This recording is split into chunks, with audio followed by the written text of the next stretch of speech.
Welcome to Stitchery Stories, where textile artists share their life in fabric and thread, inspiration, techniques, disasters and delights. And I'm Susan Reeks, enthusiastic embroiderer and textile art dabbler who also loves podcasting. So take a break and enjoy our light-hearted chat, and please share with your friends so they can enjoy it too. Hello and welcome today to our lovely guest, Liz Burton. Hi Liz. Hi, Sue. Well, it's lovely to speak to you today, Liz. Right, everybody. Today, I've got a slightly different episode for you because I know many of you also love sewing and dressmaking and things. So when I discovered and was exchanging emails with Liz, then I thought she would make a really interesting guest for Stitchery Stories. Let me give you a bit of background and Liz's bio. With a background in lingerie and sportswear design, Liz is an enthusiastic fashion designer currently specialising in corporate wear. Influenced by her zest to travel, absorbing new cultures and, of course, the beloved runway, Liz combines these to focus on creating smart, fashionable, innovative workwear that is fit for purpose for all sectors using CAD and illustrations. She incorporates brand and pattern through unique print communications, and her all-time passion is making people feel great about themselves in their clothing. She gets her biggest buzz as a designer in seeing her design come to life and wearers purchase and wear it with pride. Committed to staying current to relevant trending designs and always up for challenging herself to evolve her design process and to learn more. And Liz is always happy to collaborate with named designers, brands and the creative team to develop a design system that is strategically process-focused. In her free time, she loves to escape to the countryside with her miniature schnauzer and her husband, and she values trust, honesty and seeing the best in others. So Liz's main focus is as a corporate fashion designer. There we are. So that's something very different for Stitchery Stories for us. So welcome again, Liz. Thank you. Now, the best way to get in touch with Liz is we have included, she actually is an employee of a firm. So we have included their website in links on Liz's episode on Stitchery Stories, and we've also included Liz's LinkedIn profile if you want to get in touch with her from a professional or interest point of view. So again, slightly different, but I think those are the best places, aren't they, Liz, to get in touch with you? Oh yeah, for sure. Brilliant.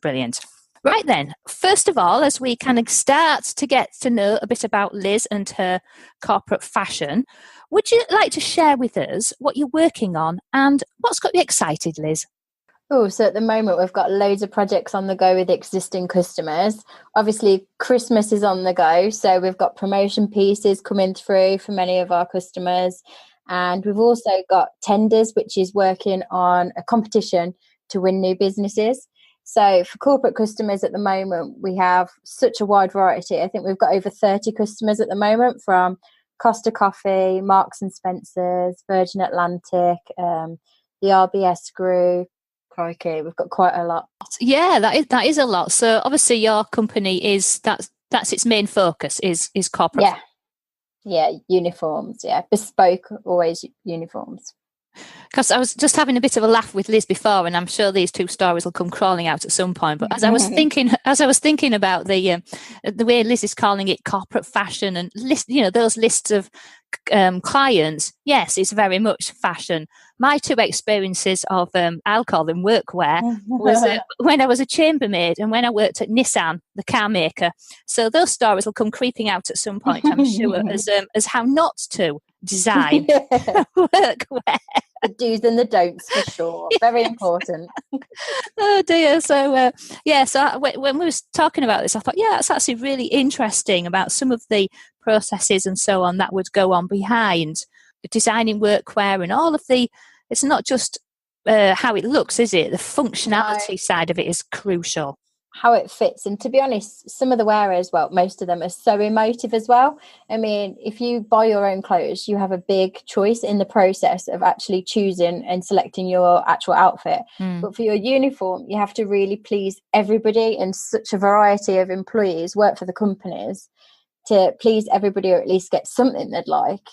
it really does impact them on their day-to-day jobs. So you really got to pick it carefully. Yeah, and I mean, I'll come back to this in a point, but yeah, trying to kind of please everybody and come up with something that people are happy about must be quite a negotiating process, if nothing else. It's a fun challenge for sure. Yes. But we do get a lot of positive feedback. So I do personally think we do achieve quite a lot with it, for sure. Wearer satisfaction is key. Yeah. And I mean, do you liaise directly with, say, like employee groups or something like that to get started? Yeah, for sure. Literally, we have wearer engagement, which is more like a focus group where basically we get together, like select people that work for the company. We go through what they're currently wearing. Has it worked for them? Has it not? What do they love, hate? What do they like think's missing, or what do they need? What could really help them excel at their job? So, to be honest, the wearers themselves really lead the process. They're so important to it. And also, it's funny because it's like the blind leading the blind. I don't actually know everybody's job role. It really brings it to life when people come and they're like, oh, this is actually what I do and this is why I need this. We had one before, which I was like, oh, my God, I never thought of that. So we had a jewellery company and they said the wearers are super hot. And I was like, that's strange. Like they work in a shopping mall, it's all air-conned, it's a normal retail shop, but they're underneath all the lighting constantly. Oh, all the bright lights to make everything look all shiny and sparkly. Exactly. And you don't think about that, but you're like, God, yeah, they actually spend a hell of a lot of time there. So it's like they need something a little bit cooler, something a bit more comfortable.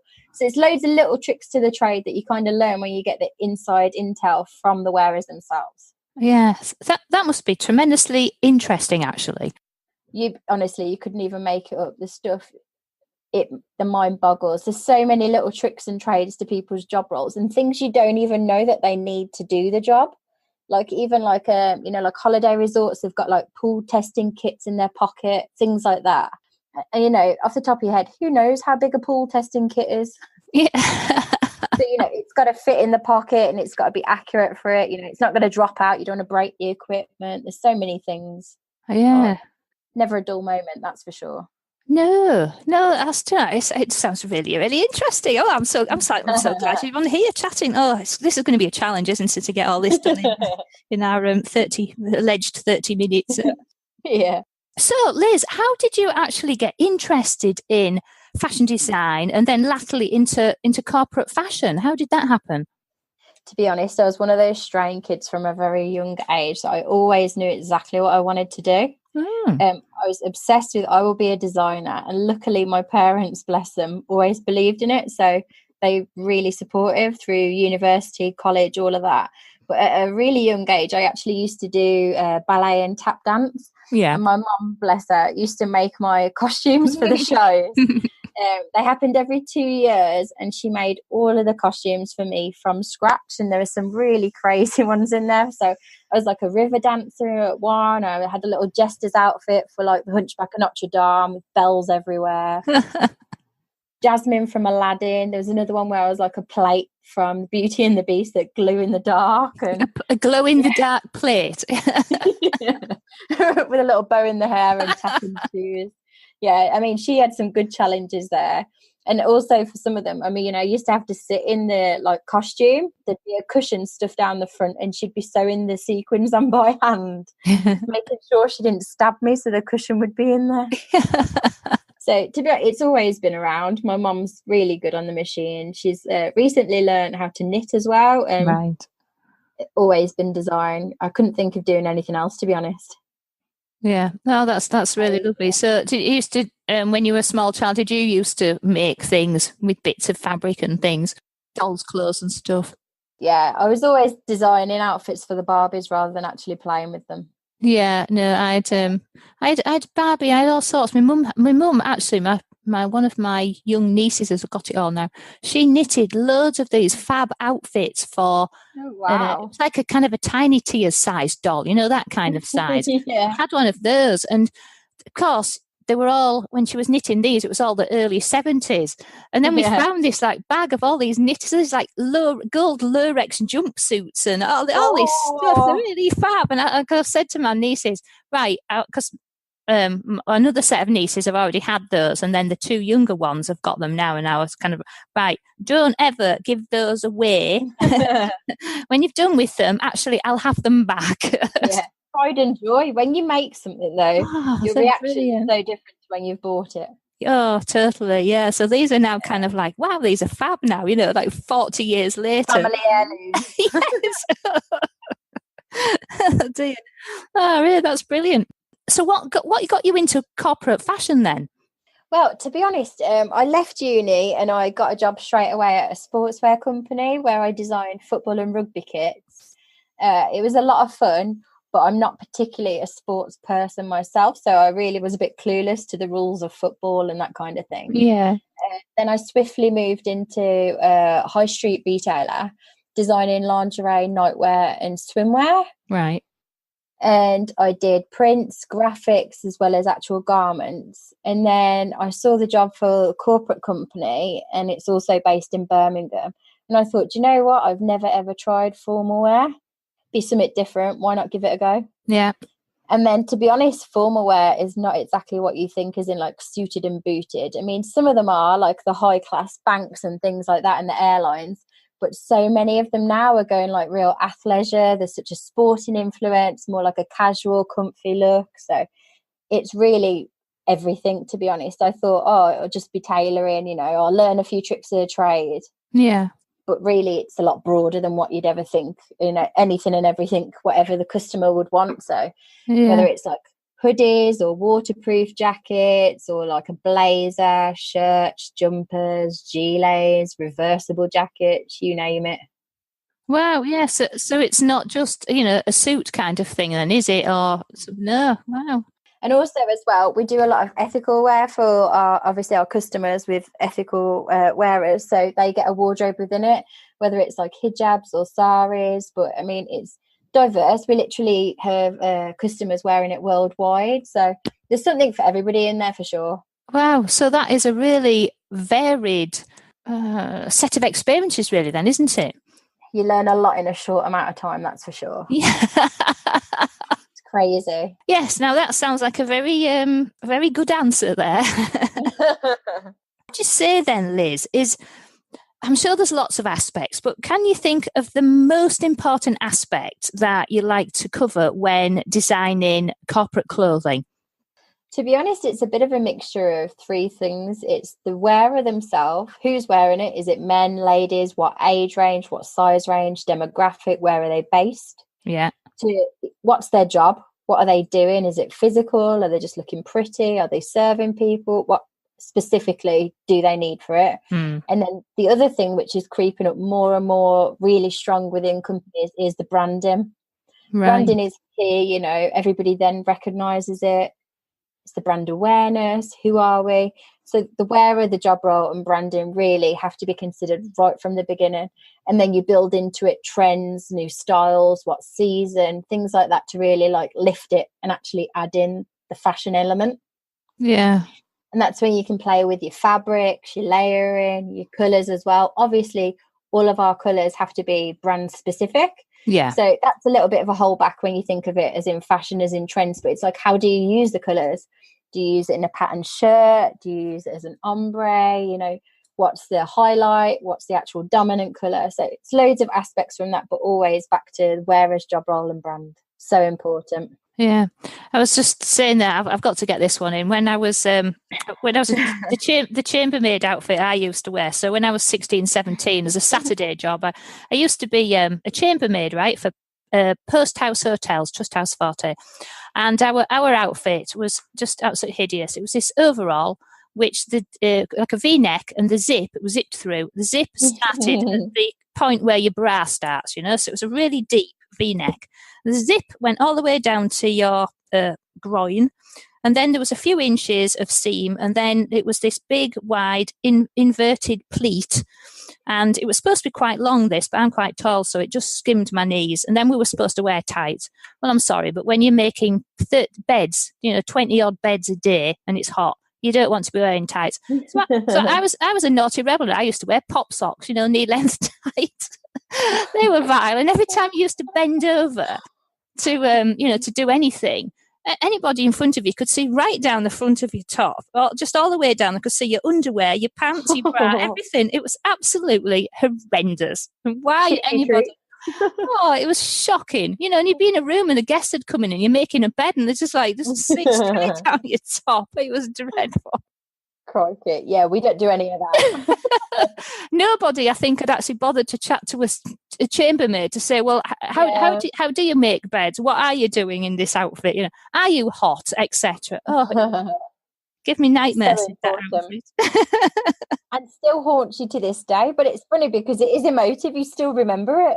Oh, absolutely. When I was thinking about preparing for this, I thought this vision of this damn outfit came up. I thought, oh no, navy blue it was with some kind of red stripy bits on. It looked a bit like a dinner lady. But, oh, it was just gorgeous. Oh yes. Then we had this metal badge, quite a big, heavy metal name badge, which made it droop even more, you know. So not only when you bent over did it all gape, but the weight of the badge made it almost fall off. It was excellent.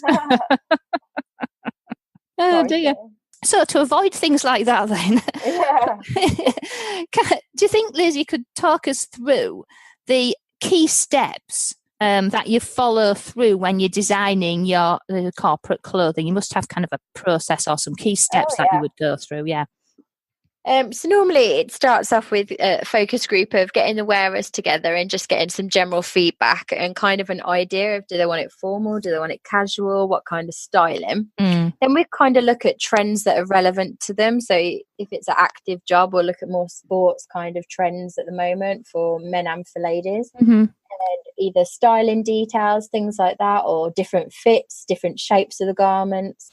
And then we'll also present those back to the people who came to the focus group to kind of get an overall feel of, is this kind of what you thought? Is this what you meant? Right, yeah, are you on the right lines kind of thing? Yeah. You know, or have we gone off on a tangent?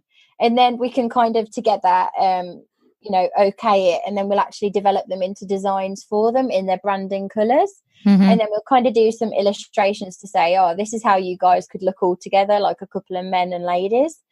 And then once they're happy with that, we then put the specifications together, which is basically like a design picture. It's got like the fit information, like measurements and things for the factory to interpret it and actually bring the garment to life. Yeah. So that will then be sent to the factory. And then once we actually receive the samples, so the first one, sometimes they're not in the right colours at this process. It's just more like for the fit and for the look. Yes. We actually then get models to wear them. We evaluate it as a design team and with the garment techs. Like, is this what we meant? Like, are we happy with it? You know, does it sit okay on the body? Is the neck okay? You know, is it too low? Will anybody see down their top kind of thing? All of that, really. And then once we're happy with it, we'll then go to wear a trial in the actual colours, brand colours. And that's when like a select few, so like 50 people on average, will wear the uniform and give us feedback before we actually go to bulk production. Right. So they can make any tweaks or amendments. So say if that V-neck is far too low, it's at this point when it's just the 50 people wearing it that we can bring it up before it gets rolled out to say like 50,000. Yeah. So, you know, it's literally quite a good tick point really to make sure that no errors happen before bulk. You know, everybody is happy with it. Is this what you thought it was going to be? You know, is it an improvement? That kind of thing. Yeah. So those are just the general steps that, you know, we do for every single customer. Right. And what is there it's probably like how long's a piece of string, but is there a kind of like a standard time that you can think, oh, well, typically when we start one of these projects, it's going to take X weeks, months, whatever, you know, is there a certain kind of time period you can work on?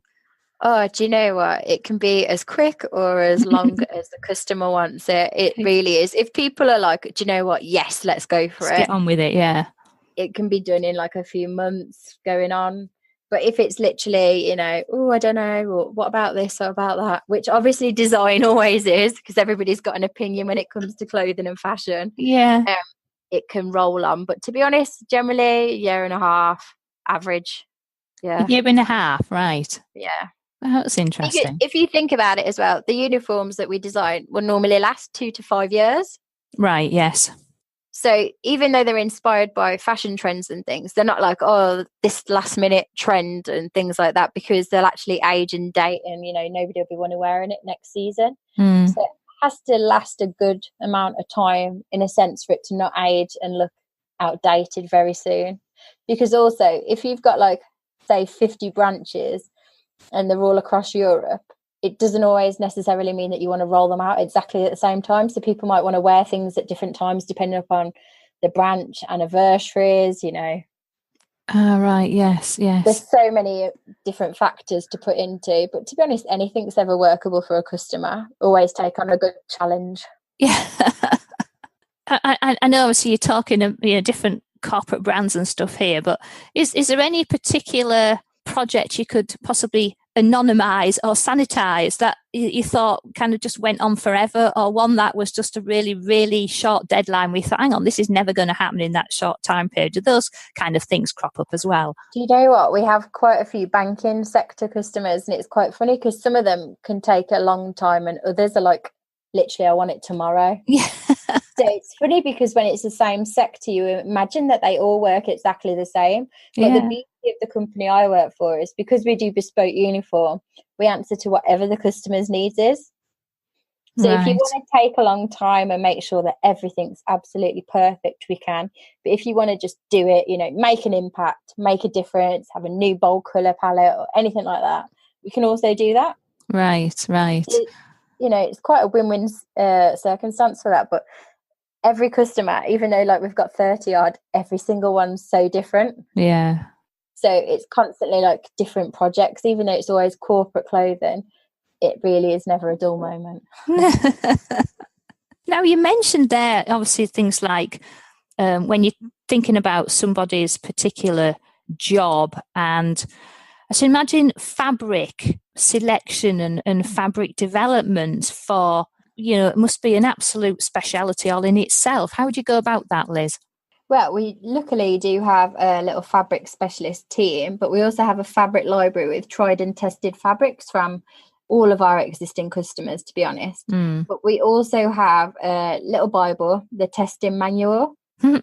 All of the suppliers have, and every single fabric gets tested to make sure that it's up to corporate standards. So the beauty of it is that it makes sure that it lasts for the lifetime that we say it's going to last for. So, you know, when you get like a pair of jeans from retail and you've washed the jeans a couple of times and the dye is faded or it's ran in the wash. Yeah. Corporate wear won't, because within this testing manual, it tests things like rubbing, pilling, colour fastness, the stretch recovery, if it's oil and water repellent, by how much as well. Is it just shower proof? Or actually, is it waterproof? So literally, these are such technical garments for corporate clothing that they have to meet the standards before the wearer can wear them. Otherwise, there's no point in us giving somebody who's outside all the time, a showerproof jacket in the UK. It's really mean, to be honest. It's cruel, isn't it? Oh, that is really cruel. So we'd obviously always make sure that it literally is waterproof. If they say it's waterproof, you will get a waterproof jacket. Yeah. There's nothing worse than disappointment. No. The other thing to think about as well is things like laundry and cleaning and stuff like that, isn't there? Yeah, we do actually do some laundry for certain customers, to be honest. Yeah. So like the cruising industry as a whole, obviously they're on the cruise ship. They can't send it home to get it washed at the weekends. Yeah. It has to be laundered to industry standards. So it can't obviously shrink on them and that kind of thing. So obviously they're all tested to a certain like cruising standard from the testing manual. And then other ones, we've got some retailers which have really high turnover of staff. So rather than them giving each member of staff a new uniform, and then like if say they're all young and they're at college, come this summer they've gone off travelling, you don't want to just throw their uniform away because it's just a waste of money. We can then re-launder it, repackage it, and then it could be spares for people. Ah, right. Because there's no point in the company losing money, and then also if the garment's only been worn, if they only work every Saturday, it soon adds up. It's obviously not worthwhile and cost effective, and also it's no good for the environment. Can't just keep putting them in landfills. No, and that was something when I worked at Nissan, everybody had, we'll call it workwear, right? It wasn't it was by no means corporate fashion. It was workwear, i.e. it was what the guys, the people who worked on the shop floor, which are contemporary blokes, it's what they wore for the shop floor. So it was like a blue colour and it was like a bomber jacket, but things like everything had to be covered in Velcro because you didn't want to scratch the cars. And the buttons were all covered and, the zips were all, it was all in a certain style. And then women came along and I was one of the first then. We actually had to go and work on the shop floor as well for a while. But so I worked in the offices, I was in the IT department, computer programming. But our jacket was like a man's one, but the men's was like a cotton, a very strong, durable cotton twill kind of polyestery thing. It was a blended thing. Up by itself. Yeah. But the women's thing that they gave us our uniform was just like that prickly wool-based thing. Oh, it used to make you itch. It was dreadful, but it was in the same style as the men's, slightly different colour because obviously they couldn't colour match it, with this A-line, like a skirt with an inverted pleat, but trying to wash and iron that skirt was a nightmare. You just could never get the pleaces. It just looked awful all the time. It really was. And then somebody in personnel decided that now we had more women, then we would have a smarter uniform. So along comes this blazer, which blazer was fine. And somebody decided we'd have this really nice pencil skirt. Fantastic if you worked in the offices. However, some of us had to go down onto the shop floor and have meetings. So off we went, and these skirts were so tight, it was wiggling along. You can imagine what that was like walking down the production lines, yeah. And then you get to the meeting rooms and you have to sit on the benches. Well, you couldn't get your leg over. Oh, God. So even sit down and they're all having a good old laugh. And, oh, dearie me, it was just... And then they say, right, well, are you coming down on a bike? Because it was a long way.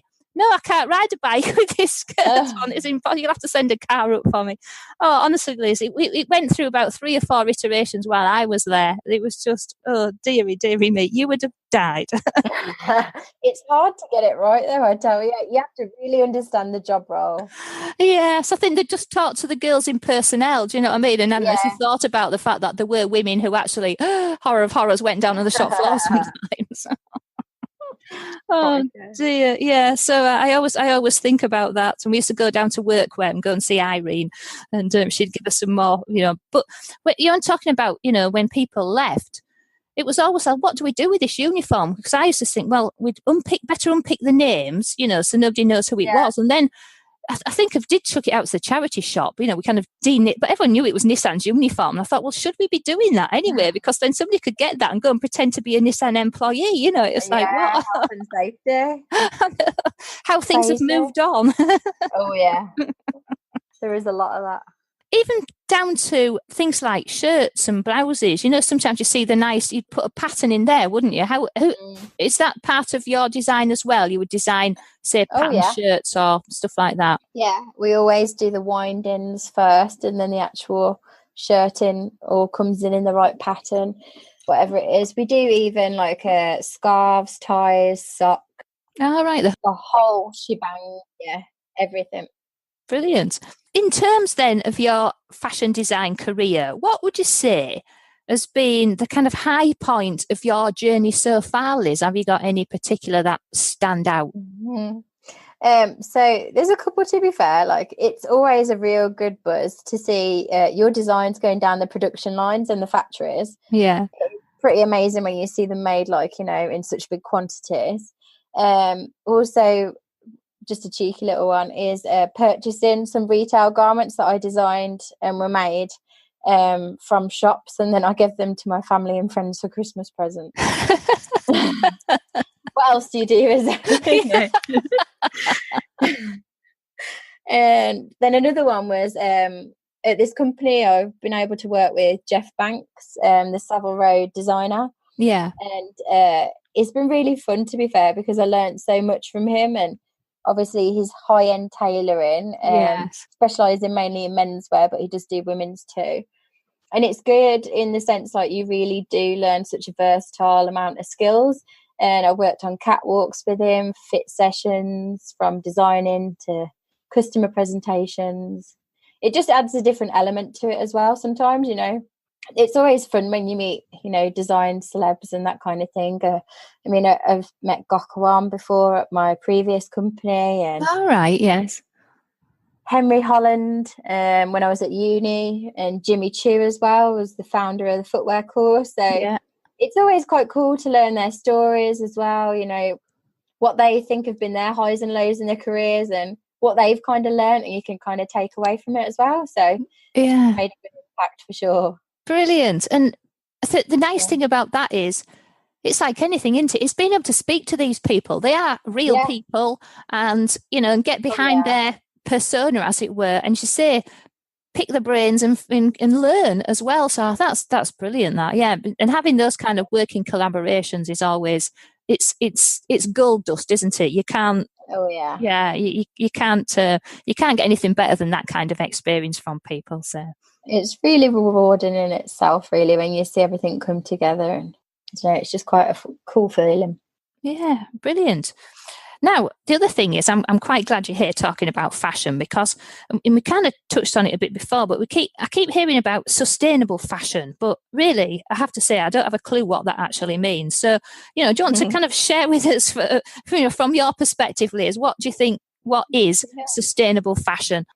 Sustainable fashion basically is eco-friendly fashion. Right. So whether it's like fair trade, looking at cotton farms, organic cottons, bamboo fabrics, or even like the employee working conditions, making sure the people in the factories that are making the clothing, you know, they've got breaks, they've got decent hours, you know, they can go for drinks, lunch, things like that. It's really looking after the whole cycle of fashion, making sure not just the fabric, you know, is recyclable or it's renewable in that sense. It's also making sure that the whole process has been as ethical as possible, whether it's the carbon footprint as well. Right. You know, if products are made in the UK, you're supporting the UK minimum wage with the factory, but you're also then like having it just driven up, transported within the UK, rather than paying for shipping containers or air freight, that kind of thing. But there's so many things. I mean, even the fashion trends really of vintage fabrics and garments is kind of ethical in that sense, because, you know, we are just recycling rather than people buying throwaway fashion. Yeah, because there's quite a lot of guests, obviously, when people are using fabric for their various textile art projects. Then there's a lot of people now, you know, talking, they're reusing fabrics, or people will bring things to them because they don't know what else to do with it, but they don't want it to be thrown away and lost. So exactly. there's a lot of people who make beautiful things out of older fabric, or even like upcycling clothing as well, and so altering it a bit and that sort of thing. So big time. It's basically all of the human impact on the environment and social responsibility within the fashion industry. Yeah, and I'm glad you mentioned about the workforce as well, because we see some awful things, don't we? And there was that, was it last year or the year before, when there was that factory collapsed in somewhere like Pakistan, or that was it. And bless these people, they've got such awful conditions to start off with, just so that we can all walk around in, oh look, I only paid £2.50 for my t-shirt. It's awful, really, isn't it? So I'm really glad you mentioned that. If the price is cheap, there's a reason for it. Yeah, and the person, and there's a person at the end suffering to scratch out a living that we couldn't even imagine how dreadful it was. I mean, even as well, if you just do it like the idiot-proof way, if you go down to like, I'm in Birmingham, so if you go down to the Ballroom Market and you go to literally one of the fabric stalls, you just say, you know, how much is a metre of this? And it's £4.50. How many tops do you reckon you're going to make out of that? You know, like 2? Yeah. How much do you think a top seriously is going to be? Yeah. And I know you're only buying a metre, so obviously if you bought 1,000 metres, it's a lot cheaper. Yeah. When you work about things like that, you can just see, oh, there's no way that's legit, like in that sense, you know. And I know different countries have different standards of living. You know, I've just got back from Peru myself. You know, you could get 2 steaks dinners for like £12. Yeah. Rather than in the UK for like 40. But it's also, you know, is it ethical? You know, have the animals been looked after? That kind of thing, really. And I mean, actually, I also learned whilst I was away, alpaca wool obviously is huge in Peru itself. Yeah. But I treated myself and my husband to some jumpers and some alpaca socks, but also the baby alpaca. Now, at first I was like, is it a bit cruel to take the fur from the babies? But actually, the baby alpaca wool is the first wool from an adult alpaca. Right. So it's just the start of the shearing process to really shed it, because obviously the heating and, you know, the climate there is so different. Obviously, they can't always carry it around. So it's not cruel in those senses. You're doing the animal justice, but also it is incredibly soft, so pay its worth in that sense. Yeah, rather exactly. than, oh, I know it's a bargain, I'll just barter. Well, yeah, this is it. Yeah. No, well, I was in Peru a number of years ago, and yeah, same thing. I bought a few things from alpaca, and it is really interesting, isn't it? Finding out really what it's all about, and some of the woven textiles and things that people were making there were just absolutely beautiful. I get mine out. I've got a little collection of things. I get them out and look at them and stroke them and then put them back again. Too nice to use. It's even little things as well. We went to a women's weaving company as well. And supporting a local community. And basically they had 27 dyes and they're all natural. So it's all different types of plants like flora and fauna around them within the environment that they then mix with water, and literally the natural dye comes from it. So it's like this red little flower. And they mix the water into it and it actually came out as yellow. Wow. And it's all organic in that sense, you know. They're not using any dirty chemicals. There should be no allergic reactions from that kind of thing. You know, it's just refreshing really to use what we were given rather than to keep man making everything, and then it'll only end up in a landfill anyway. Yeah, and having caused a lot of pollution en route as well. So too true. Yeah, which is what I do also think, going back to corporate clothing, it's interesting because everybody always says, oh, you know, can we have something ethical in there, you know, eco-sustainable fabrics.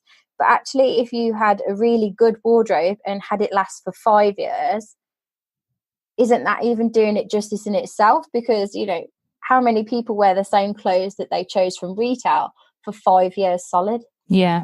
It's never like a cheap top. It's always something you've invested in. You know, there's good manufacturing. It's going to withstand, you know, dry cleaning or, you know, the washing machine, and it actually is looked after, preserved, and it doesn't look shabby. Yeah, it's like that old saying: buy cheap, you buy twice or 3 or 4 times, don't you? And it's the same thing. It just applies so much in clothing, doesn't it? It really, really does. Really does, yeah. Really important. Right. Well, I was going to ask you all about creative time. Now you managed that, but I've recently realised we're running out of time totally. So we'll have to save that one for another day, I think, Liz. So do you know what though? This has been absolutely fascinating speaking to you, and I'm so pleased that we managed to get this sorted out and hook up. And I'm sure everyone's found it really interesting, just as a window into the world of corporate fashion. Cool.